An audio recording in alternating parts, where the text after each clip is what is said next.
Hey, new wine. I wish I was meeting in person. It's only 100 degrees, but I've got to make this call at least by like 2 o'clock as to whether or not we're going to meet. And it was either going to be 102 or 103. And I thought, why not just keep this going until at least next week? We know that it's going to be in the 90s or whatever. That's crazy to say, like the 90s are acceptable. But, anyways, I wanted to give you the Bible study that I prepared for tonight.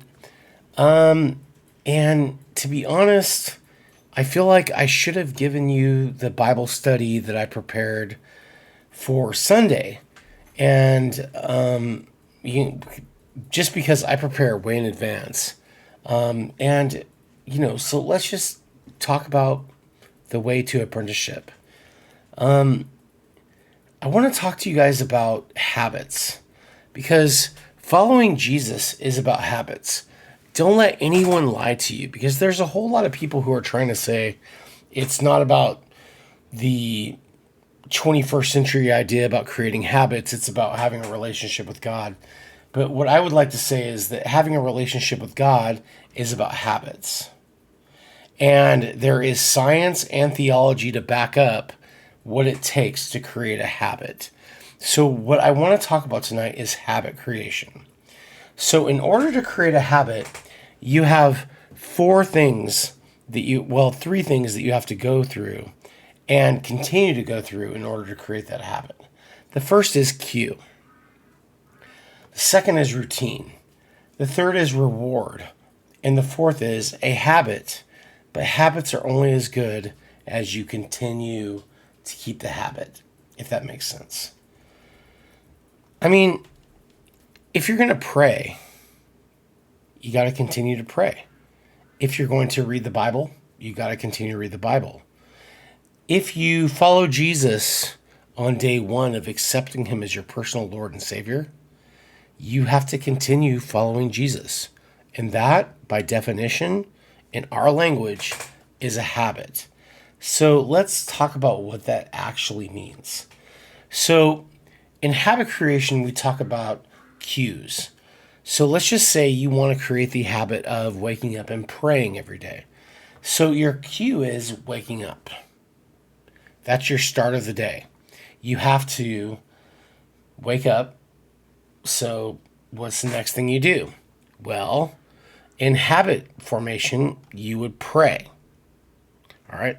So your cue is I woke up. The second thing is I pray. The third thing would be a reward. So you woke up, you prayed, now you have a reward. If you do that in that sequence, that will create a habit.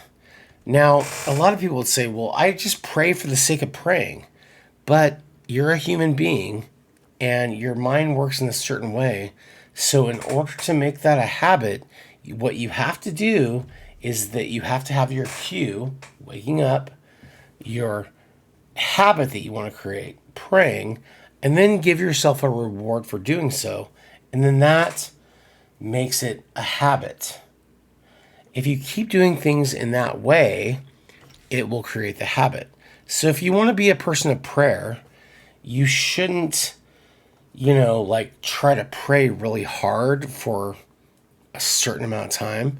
You should just simply say, every single morning when I wake up, I'm going to pray, then I'm going to have a cup of coffee, and then that's going to become my habit. That is science, that is theology, that's just the way that it works. That's the way that Jesus did it. So, if you want to go further than that, if you continue in habits, what you create is a keystone habit. Keystone habits, what they do is they cast votes toward you being the type of person who practices that habit. Which essentially means that if somebody were to say, I need to ask for prayer from a person of prayer, if you're a person that every single day when you wake up, you pray, give yourself that reward as coffee, and every day you do that, you're a person of prayer. And so that person, when they're asking for prayer, you can say that you're a person of prayer. Furthermore, keystone habits are the accumulation of intentional habits that speak to who you are as a person. So let's just talk about another habit. Let's just say you read the Bible every day and you want to know more about the Bible. Well, if you read the Bible every day, you cast votes to being somebody who is biblically literate. I mean, a lot of people think the Bible is hard to master. It definitely is. But if you add prayer to the Bible and you do it every day, you are a biblically literate person who can help other people who are not biblically literate to understand the Bible. I mean, even furthermore, their votes every single time that you do a habit to prove you are who you say you are and what you do is for the reason you did it. Now, a lot of people, let's just say in the last 10 years, that's generous, have signed up to be Christians, but what they really mean is that they are conservative. But conservative people, just because they buy into politics or because, they, agree with certain rights to life or whatever, doesn't make them a Christian. In fact, a lot of times their life and the results of their life make them non-Christian. So in order for you to be a follower of Jesus, your habits have to align with who Jesus says that he is. So your habits are votes to prove you are who you say you are, and what you do is for the reason that you did it. And even furthermore, we have to consider that intentions are never the measure of your character or personhood. Only your actions speak to who you are. Now, this can be a confusing thing because people love to judge other people by their actions and never ourselves by our intentions. But the truth is, we are who our actions say who we are. We're not who our intentions say that we are. If you intend to do something, that means nothing. If you do something, that means everything. Does that make sense? Like, for instance, if I intend to be a good father, but I never make the corresponding sacrifices of what it means to be a good father, it's irrelevant. My intentions don't match up with my actions.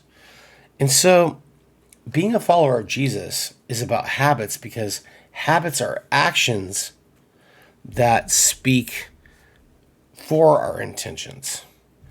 Or you could say it like this: habits are actions that fulfill our intentions. Who you intend to be is irrelevant until you can become who you are. Or